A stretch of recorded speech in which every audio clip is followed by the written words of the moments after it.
buraya. Geceler soğuk, arzulam dök.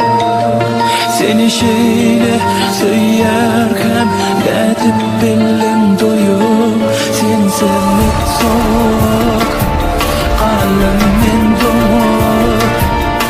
Gözlerimden, yüreğimden gittin beni koyup. Senin elin yılıdı, yüreğimin teri. Neme birden soğudu, kalbimin bedi. Sevim son kosadımı, bu aşkın yolu. Ayrılığın sırrımı, ya son kıygını. Ne düşün beni vuruyor, söylerlerimiz beni sevmeyen.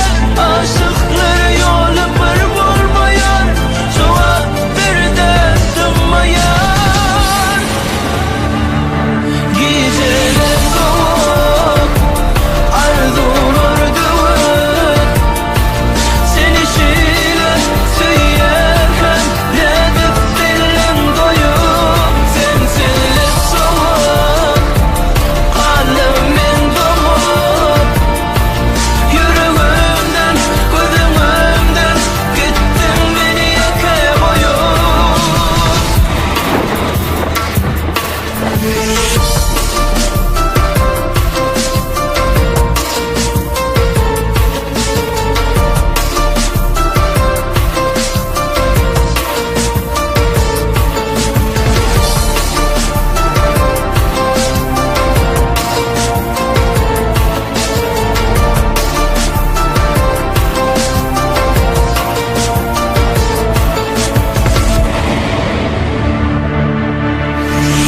İkimizin yolumuz bir olup bilmez. Senin sevgin başkada gül olup görüner. Benim için ayrılık ken öttü yıllar. Aydaymalı zatları aytmadı diller. Nemeden böyle bol yar, söylerlerimiz beni sevmeyer. Aşıkların yol bulmayan, cevap bir de tınmayan. Geceler soğuk, arzular dövük.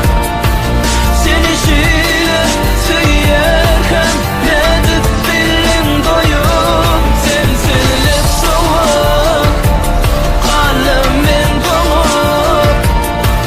Yüreğimden, gözümden gittin beni yaka boyup. Geceler soğuk, arzulam dövük. Seni şey